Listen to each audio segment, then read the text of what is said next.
So a little bit of a quiz time. I guess that was a bit about me, but I would love to find out a bit about you guys. I'm just going to swap this. That's easier. Just to get a sense of who I've got in the audience, it would be great to know, does anybody work in product? So sort of a product management type role? And just stick your hand up if you do. Okay, a few.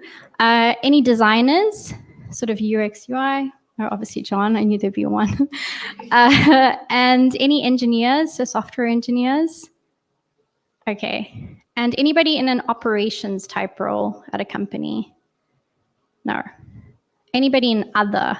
Like if I haven't called out, what kind of role do you have, Kate? Although I should know this because I just spoke to you. Like events and stuff.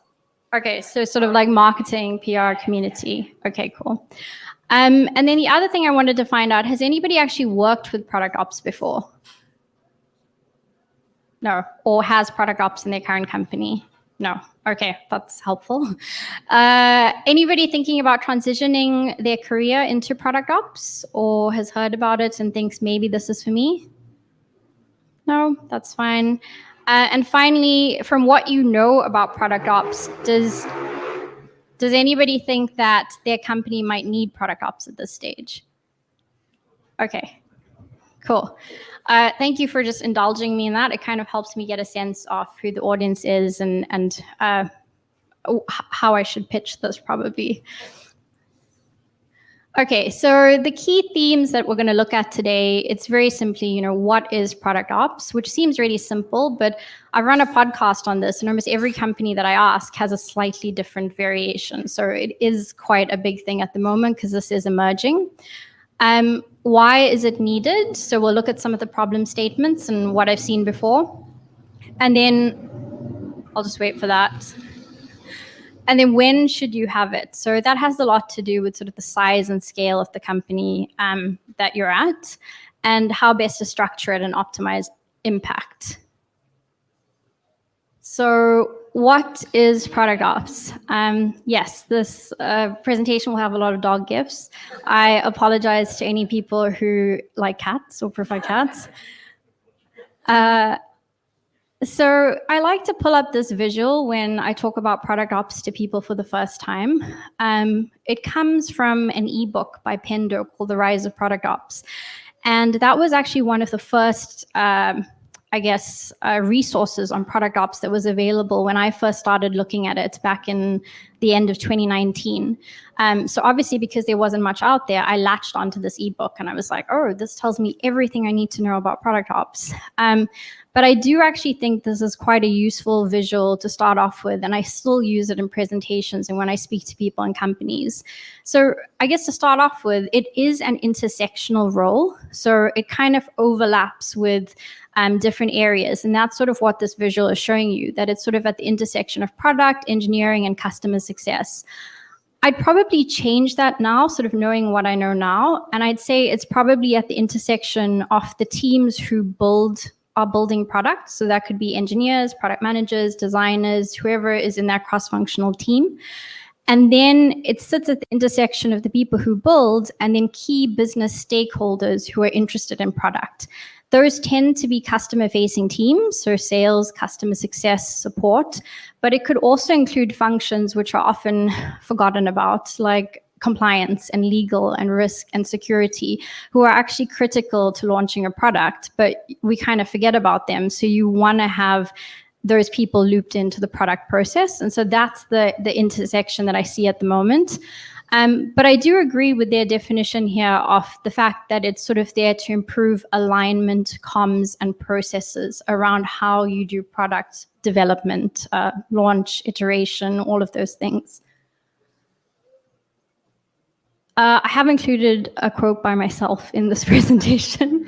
I was asked to contribute to a product ops industry report, and what I said about product ops, I still definitely believe in terms of the definition.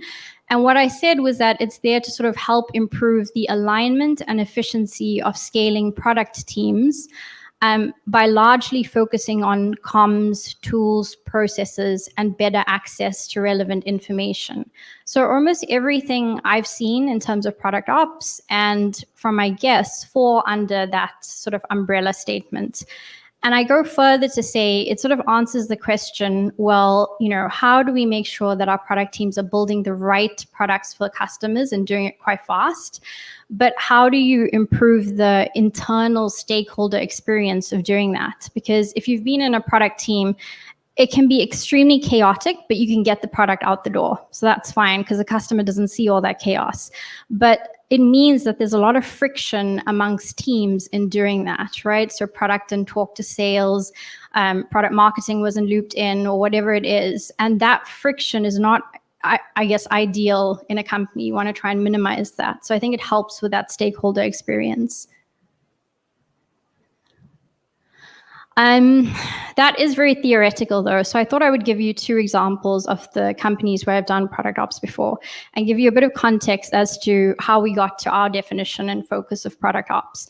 So when I was at TrueLayer, I don't know if you can see the writing, but yeah, I'll talk to it.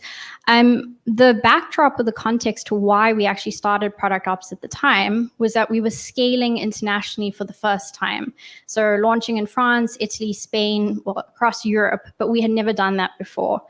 And we wanted to do that efficiently. So, if you launched in France, you then wanted to be able to go to Spain, Germany, Italy, and make sure that each time you went to a country, you were doing that faster and better than you were before. And we needed access to information. So it was unbelievable the amount of information that we did not know we needed access to, which then sort of bubbled up and we realized at TrueLayer we were doing bank APIs. So you needed to connect to all of these different banks in these countries. You needed information about API documentation. You needed to know random things like whether they supported SEPA instant and stuff like that. And all of this information needed to be housed somewhere. And so this was the backdrop against which we ended up getting product ops. And so what that meant is that because of those problem statements, what I focused on and the definition for product ops at TrueLayer was very much sort of these 3 pillars, which was strengthen product feedback loops, operationalize product, and then scale product knowledge. And those sort of 3 headings or pillars I borrowed heavily from Stripe. So again, back to that ebook, that was the one resource that I had at the time. But there was a guy there called Blake Samick who headed up product ops at Stripe. And how he thought about product ops really resonated with me. And I thought that these headings were they really complemented the type of work that we were doing in product ops at the time. So an example of what that actually means when we say strengthen product feedback loops, that has to do with like the product launches, right? Or this relationship between product and sales, especially when it came to doing releases, because we were putting things out in alpha, then we were doing private beta, then we were doing public betas, and then getting ready to launch in the country. And each of these things meant that you needed really tight feedback loops between sort of sales and product, or product marketing and product. And it was trying to help streamline that information between the teams. The second sort of thing that I looked at was operationalizing product. And that sort of talks to where you're trying to put in a bit of process, but I'm always hesitant to say process as a word, especially in like product teams, because people have allergic reactions to them. But when you're scaling, there's probably a certain level of process that you need to put in place or standardize. And for us, at the time, it had to do with things like, well, if you were DIYing it and just doing it yourself for these 2 things, we were actually going slower than if you implemented a little bit of standardization. And it had to do with centralizing bank communications and also putting in place a testing strategy. So this was a very interesting one. I won't talk too much, but we were going into countries for the first time and needed testers, people to test out these bank connections in different countries. So you can imagine doing that at scale needed people to look at it sort of full time and make sure that there were really good feedback loops that were happening there. And the other thing we helped out with, which I think was key, and I do think this is probably one of the first high impact things you can look at if you're doing product ops at a company and they don't have this yet, is sort of centralizing information and having some sort of database or single source of truth. So I ended up using Airtable at TrueLayer, which I'm not advocating a certain product over another, but that just happened to be the one we were using. But we put that in place to try and get towards the sort of centralized single source of truth approach. And that sort of almost was like a full-time job, trying to manage that, get people adopting it, make sure we moved everything to there. But once you got it, and actually like different stakeholders were starting to use that, so sales and product, and everybody was talking off the same sort of page, that became really helpful. So it's a really good foundational thing that you can actually do. I'll do this a bit quicker because I think that sort of helped, but then just to show you the difference also, because it depends on the problem statements at companies. Another practical example is more recently when I was at Dojo, the context or the backdrop were the 3 key problem statements that I had when I started off there, based on sort of interviews with people and also looking at sort of feedback from surveys, was that the 3 problem statements were: the right product information was not going to the right people at the right time. So there were some bits of things flowing around, and some people were being looped in, but it was either too early, too late, they didn't know where to find things were being done differently. And so that was one. The other problem statement was that we didn't have any consistent processes in place for how we did product there, which actually made sense because of the maturity of the product org at that stage. So at Dojo, they used to be called Payment Sense. It was a company that actually had been around for 10 to 12 years, but it was heavily sales focused. And so they had only recently, or for a few years, implemented a product team who now sat within the company and were trying to transition into being product led. And so the maturity of the product org was actually really low, not really very mature. And so obviously practices hadn't been put into place. But we were also seeing teams and product managers multiply because they were scaling really fast. And so the lack of consistency was actually becoming quite a big problem, especially to stakeholders. So if you think about somebody in sales or compliance who would have to interact, so one person had to interact with maybe 10 different product managers, and each of those product managers is doing something slightly different. So that then means that stakeholder is actually getting quite frustrated because they don't know how they should be dealing with that person. And that kind of resulted in the third problem, which was that the product function didn't feel that very respected or well understood or very happy with the rest of the business. And so there was sort of a strained relationship there. Just to highlight also that these problem statements were from a point in time when I was there and looking at it. And so all of these things have obviously changed within the company. But then what did it actually mean I focused on? Well, I sort of had these 3 key statements, which was, given those problem statements, I would be focusing on right product info to right people at the right time, which fall under transparency. I put in place something called minimum viable process. And I like calling it MVP and sort of taking a product management type of principle to process. But I'm from an operational background, and what I learned was that, you have problems, and obviously if you're operational, you're already thinking, oh, I know the best way to solve this. Like, they need a checklist, you need to go to this person, they need to put their documentation here, and this is the perfect way to solve this. But if you try and implement that process with product managers or teams, and they're not going to adopt it because there's too much of friction or it just doesn't work, it's actually not a reality that any of that is going to get done, then there is no point in even trying to roll out a perfect solution. So what you actually need to do, or what I try to do, is put out a process or a V1 of something that actually seems so basic and simple that it's laughable, but it actually means that somebody's going to adopt it, and you're kind of moving towards where you want to go. And then once you get adoption, you do sort of a V2 or a V3 of that. And then support. So again, kept it pretty simple, but like this hashtag, I love product. And the idea of this was that, okay, well, the team's not feeling that happy and there's a bit of low morale. How do we sort of rally around that and make sure that this team ends up feeling more proud to be in product, and that the business also likes product? And And there were examples of work that I did in each of those, but I probably won't go into that much detail because I've got a timer going, and I'm just going to check how far I am. But yeah, different types of work. But that's the kind of, I guess, what I'm trying to explain to you is how you get to the definition of product ops within the company that you're at.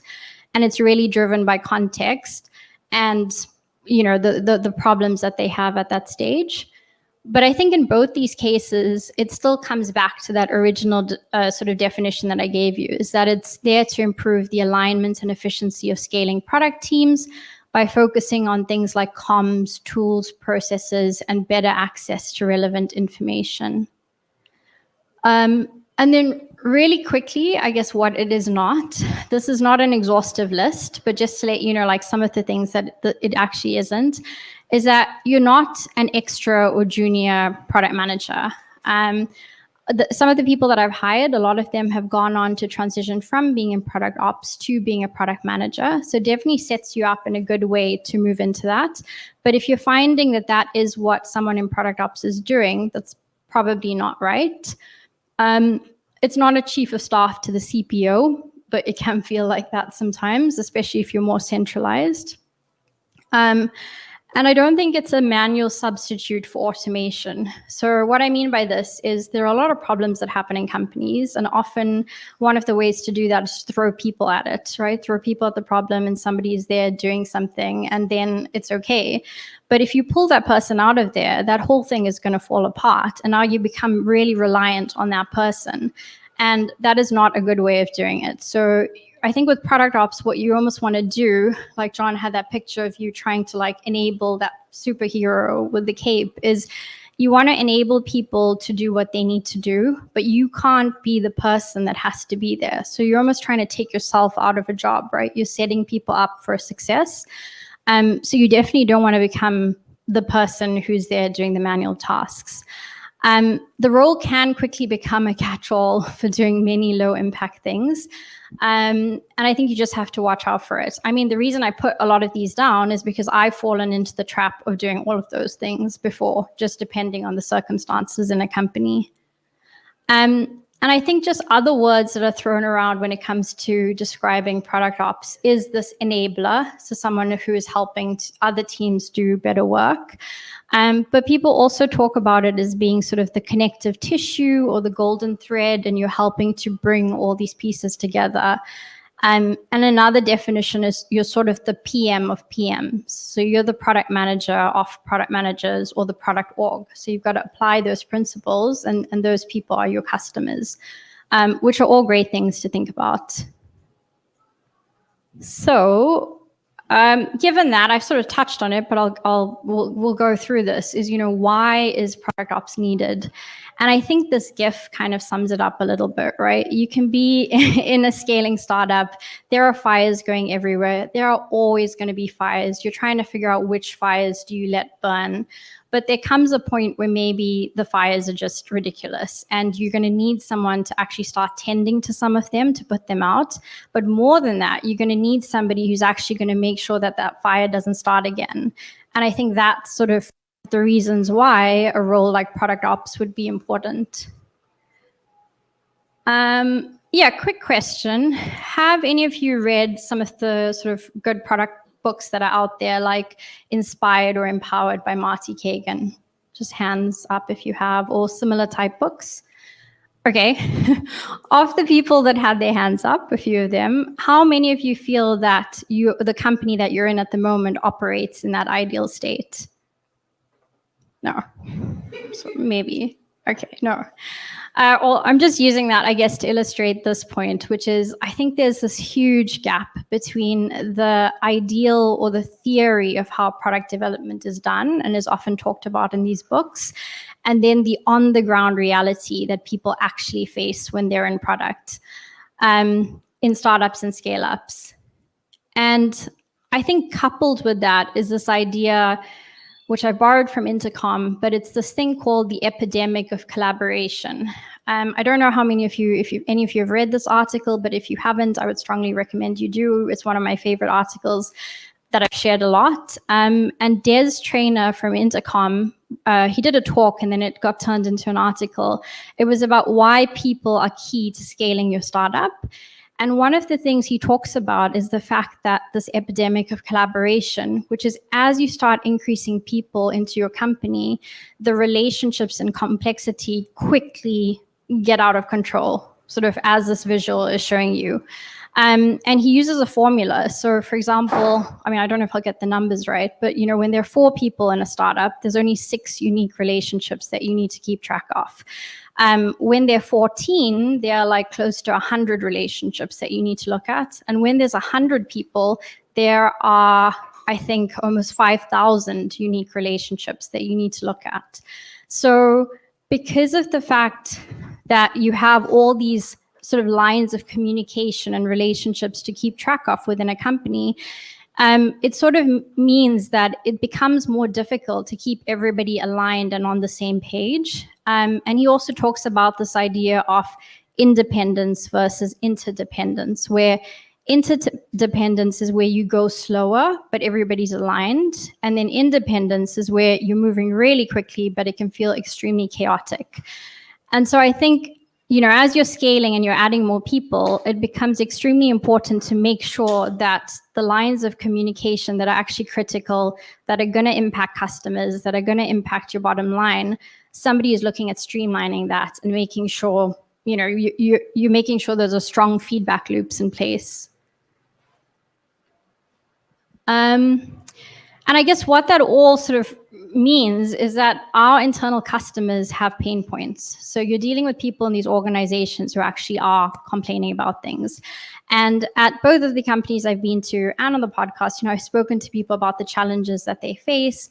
And sometimes it feels like you're a bit of a therapist because you're coming in sort of like this neutral party and people want to tell you all the things that are wrong in the organization at the moment.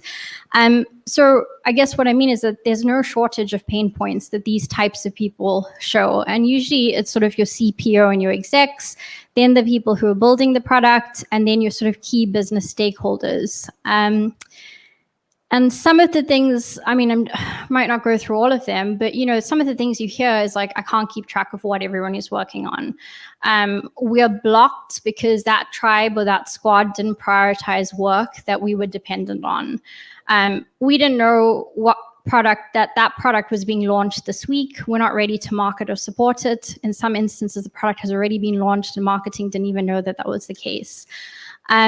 We told customers that feature would be with them this quarter, and now we have to go back and change the answer because we didn't know the product was pushing it out or when the release would be. We weren't looped in early enough. That product is not compliant. It can't be released yet, or it was released, and then you got to pull it back because we need to sort out compliance for it. So I don't know how many of these sort of resonate with you and the work that you're doing, but they're definitely the type of things that sort of come up from people. What I will leave you here is sort of, I guess, a shameless plug, but also I think this will be helpful if you want to dive deeper into the why do we think we might need product ops, is season 3 of Product Ops podcast is all about listening to our customers, and it's about listening to those top product challenges that they are currently facing. So I guess what I'm trying to do is bubble up the sort of like on the ground reality that people are facing. The first episode of season 3 released yesterday, and it was with Daniel Yubi, who is a founder and CEO, but he also used to be a sort of product manager at places like Checkout.com and Curve. And then I guess this is, you heard it here first, is we'll also have Teresa Torres on the show, but later on. And I'm excited to sort of hear her take as sort of a product influencer and great mind who's written a book about discovery, what she thinks about that. When should you have it? So this is very much linked to what I've just been talking about. But yeah, again, like this gift says, it's sort of when you're scaling, right? So when you're starting to really push the boundaries of how fast you're going or how far you're going, you're going to start to see some of these things. So I'd say these are like the obvious signals or things that can sometimes go wrong when you're scaling. Multiple products, multiple regions, multiple teams. And I think what you'll end up seeing is things like increased cross team dependencies, communication breakdowns, friction between the product team and other stakeholders, Maybe go-to-market launches are really difficult to do at this stage. You can't align on a roadmap. And definitely you're going to see product managers that are overworked, burnt out, and sort of have low morale at this stage because they're trying to do so many different things and they just can't keep up. And so I think if you're seeing those things and there is no one else in the business who is working on them already, because the thing with product ops is that there are a lot of people who are maybe solving these kinds of problems, but they don't necessarily have the title of product ops. So it could be someone in product, like a product manager who's leaning in to try and work on this. But if you don't have anybody who's solving these problems, then I think you'd probably benefit from product ops immediately within your company. So that is why I sort of say there's always a need for product ops in a scaling product-driven business. But I'll sort of caveat that by saying that, yes, there might be a need for it, but because product ops is sort of an emerging function and it's not as well established as a product manager or an engineer or a designer, if you bring product ops in and you don't have buy-in and approval from senior leaders, especially like a CPO or your manager or execs, and then get the buy-in and approval from on the ground, it is unlikely that you're actually going to be successful in product ops in a company. And I've seen this, and I've seen also what could end up happening with people is they come in, they think product ops is necessary, but maybe only one person is a champion for it. And so what happens is the product ops person can probably spend most of their time, instead of working on the problems that they've identified, they end up having to almost go on a roadshow to educate people about what product ops is. And so you don't end up doing the work that you need to do. And it's almost a self-fulfilling prophecy. So I'd say that's probably key to get this off the ground well in a company. And then finally, sort of like how best to structure product ops. Right, so I think there's sort of three models that you could have with this. If we looked at a product org, the first one is embedded. So, I don't know if you use tribes or squads and those types of things, but essentially at a squad level or at a product team level, you could have somebody in product ops in each of these teams. So working alongside product managers and engineers, going really deep into the problems of that specific squad. The other way you could have product ops come in is centralized. So product ops is sort of operating more at the product org level, and you're sort of probably being heavily influenced by the CPO and working more with like heads of product or VPs and the rest of the business. And you're trying to sort of, I guess, roll out things that are going to help the whole product org. So not just one specific team within the company. And then the third model is sort of this mix of both. So you've got a centralized function, you've got embedded product ops, and they're working together. And this is kind of the approach. I've said case study here, but I'll just go through it quickly. And obviously, if you want to hear more about how they're set up, then have a listen. But basically, the way that Stripe set it up, and they call it their sort of superpower, is they have centralized and they have embedded. So what's really nice about that is people that are embedded in teams can then bubble up the problems that are happening with that team, and they know it really well. And they sort of throw that over to the centralized team, who are then like, oh, okay, these problems are coming up in multiple teams. We need to build something that's actually going to help the business eradicate this problem and help us move forward. And the people in centralized actually have the capacity to then work on that and deliver something. And they can then throw it back to embedded, who can actually now make sure that something gets adopted. So if they don't see that a product manager or an engineer or the team is using it, they can then tell the centralized team and they tweak it. And so there's this wonderful, I guess if I could, I'd probably have put in dotted lines here where each of them are talking to each other and they're helping to drive forward impact, like both on the ground and at a higher level.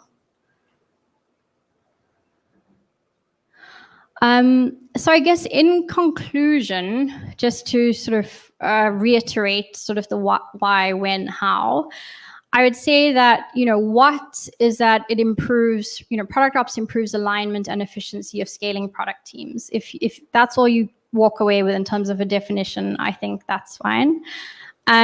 Why there's sort of this big gap between the ideal way of doing product management and then the actual reality on the ground for teams.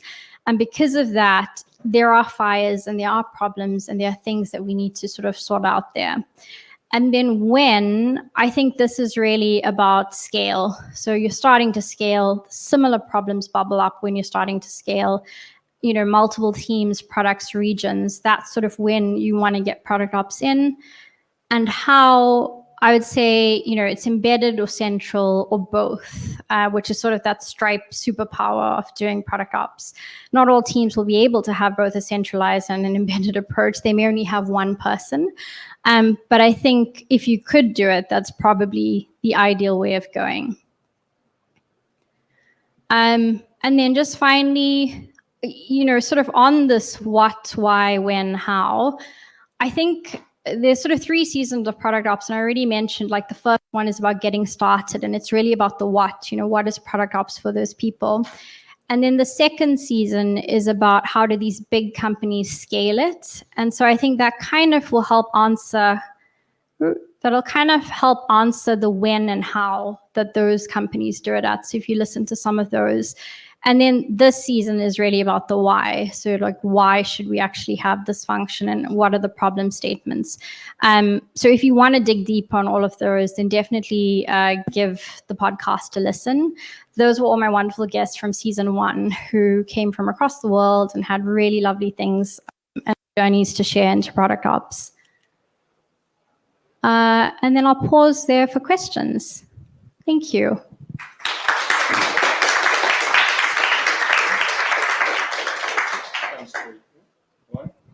Test. Thanks, Gerisha. Sure. That was really interesting. I've got loads of questions, but I don't want to take over the Q&A. So just putting it out there, if anyone's got any questions in the room.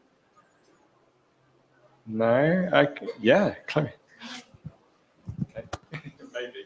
I think I'm just wondering, in a smaller company, so for example, my company's got like 35 people in, we're not going to be able to bring in someone specifically for product ops.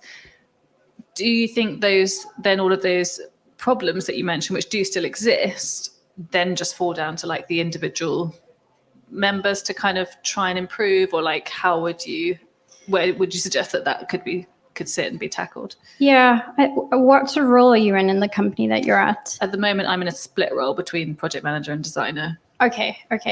I think, when I was at Twilio, we were about, when I moved into product, I joined when we were 10, right? So I saw this when you're at 35, you're starting to see the cracks. So things are appearing, but you're sort of letting it go at that point. It's like the fires. But I was in a business operations role, and I was specifically asked, I think, by our CEO at the time, who was just like, these fires are getting too much, to move from my biz ops role into come to the product team, because that's where the urgency, we require someone in there. And obviously you're not going to hire somebody new to come in. So I think probably what you would do is just look within the company about who can maybe get closer to those problems and lean in and help. But it'll definitely at that stage, I think, come down to how urgent is it, because things are not going to be working, but it's like, what is most critical at that time? So yeah, if you're not going to hire someone's going to need to lean into that a bit more. Yeah. Cool. Any other questions? Yeah. Tom? Great talk. Thank you very much. You mentioned that getting buy-in is obviously crucial.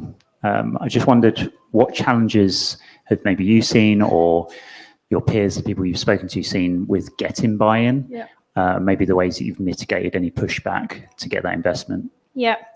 In both of these companies, I was the first person to do product ops, so I can definitely speak to some of this.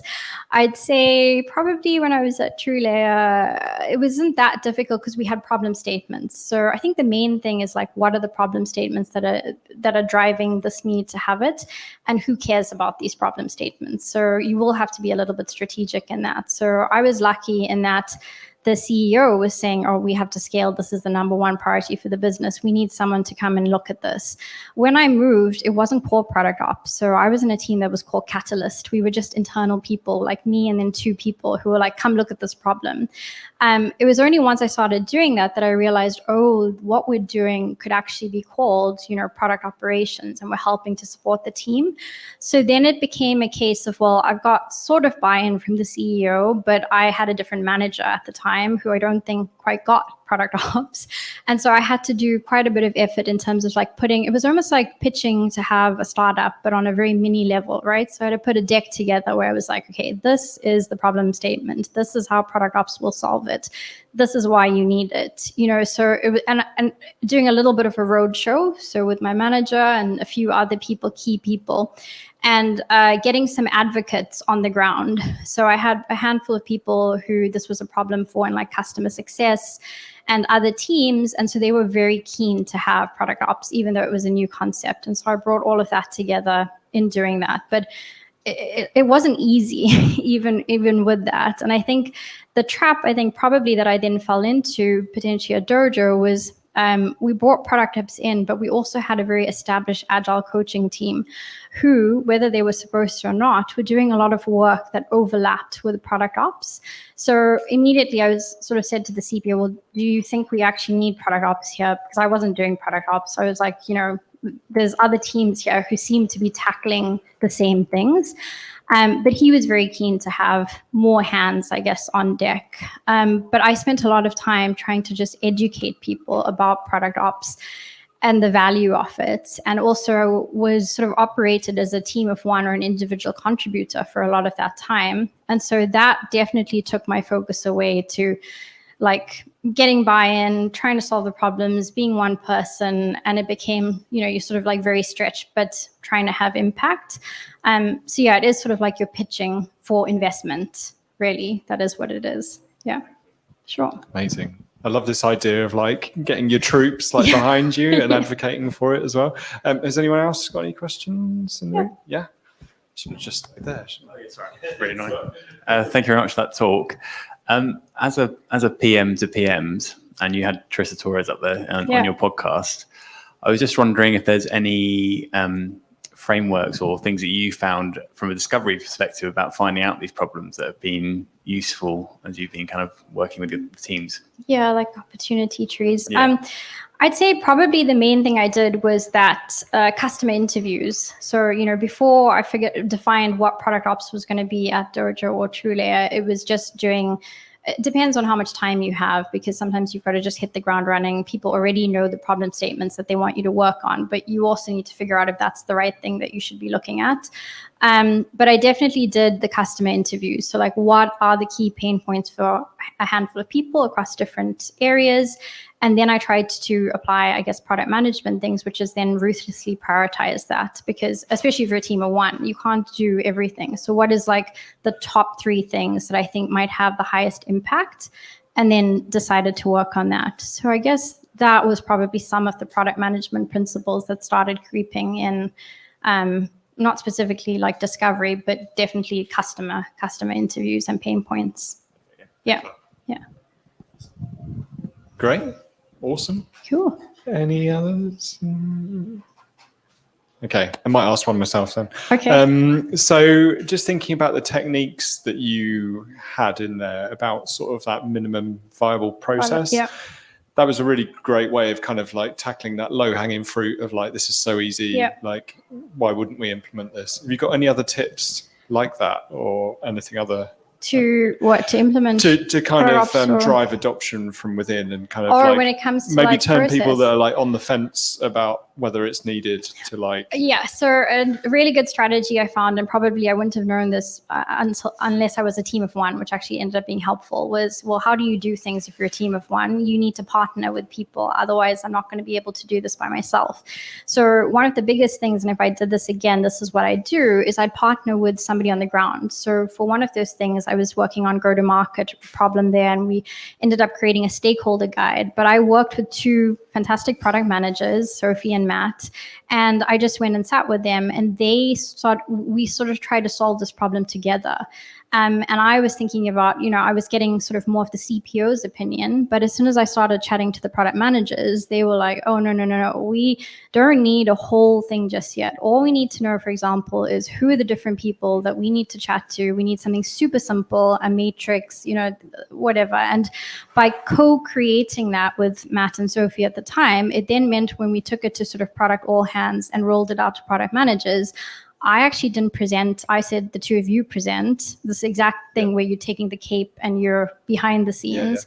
So the two of them presented, and that then meant that they were talking to their peers. And so it got the buy-in automatically, as opposed to me being there and being like, oh, you should use this new guide or process. So that would definitely be another tip that I would say. Amazing. Yeah. Do you ever feel like other people steal the credit a little bit? Like when you're like flapping that cape and they're like, hey, we've done this cool thing. I think you have to be comfortable. So we're like, where do you get your value from Unsung is hero, important. basically. Yeah. So I'm okay with being an enabler. I mean, it's one of the things why I like doing the podcast. I enjoy highlighting other people's voices and stories. So that's fine for me.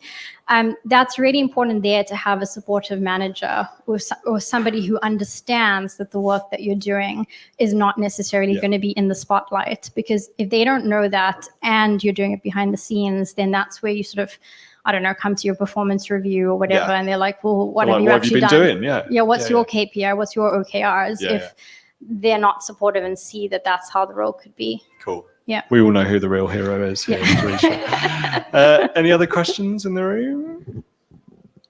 No. I think I did have a couple more. They may have been answered. Yep. Whilst you get yours up there, John, I've got one from online. Oh, yes. Paul Service asks, the name of the article, was it The Epidemic of Collaboration? No, it was actually called, I think, something to do with scaling people. Let me pull that up if I can go back. All the way back. All the way back. There we. So it was called Why People Are Key to Scaling Your Startup. So Why People Are Key to Scaling Your Startup by Des Traynor from Intercom. It's a really interesting article. It talks about, the people become your problem in a way, and it's up to you to sort that out once you get to a certain stage in teams. And it's not so much about product. It's you have to focus on your people. So that was a good one. Amazing. Awesome. And I suppose everybody check out The Epidemic of Collaboration as well. Maybe I'll see if I can get a... that's the title of one of the paragraphs in it. Okay, I see. The point that he brings home from there. Amazing. Kate, Cool. Kate has got a question. Okay. Thank you. I have a question about the podcast. Mm-hmm. First of all, where do we listen to it? And second of all, what was your favorite? Is it called episodes? Yeah. What episode to? Oh, okay. I hope the guests aren't listening or don't watch this. So you can find it on Spotify. It's also on Apple Podcasts. So just search for Product Ops Podcast, and it'll be there. I think I do it on Spotify for podcasters or Anchor, so it goes to other things too. But just look on Spotify, Product Ops Podcast. It's there. Favorite guest? I am probably biased, but I say in season 1, it was this guy called Kevin Sakamoto. He was the head of product ops at Dollar Shave Club, and he actually used to be the director of product management. So he moved from product management at such a high level, and he used to be at like Target and Lululemon and super well established, and then moved into product ops. But he was like one of the most humble people I've ever spoken to, and he was such a senior leader, but he was also so curious. And I don't want to say that it's hard to find that, but sometimes there's a certain level of ego that's involved when people get very senior within product organizations. And he just had none of that. So I found him really nice. And he actually sent me, he lives in Hawaii, or he was in the States, and he sent me a gift to my home in London after doing the podcast, which was so thoughtful. So yeah. And then on the second season, it was the Stripe episode. So I'm probably my fan moment was obviously I had that Pendo ebook that I latched onto, and Blake Samick was quoted there from Stripe. And I ended up getting him as a guest and his team I sort of stalked him on Twitter, and he ended up saying yes. So I was like, oh my God, this is amazing. But that was sort of like a full circle moment, where it was this person that I was learning from who helped me with my first, how I looked at product ops, I was now speaking to. And he actually now heads up product ops at OpenAI. So ChatGPT, he just got that role. Makes me happy because he's a very good person working within that company. Yeah. Amazing.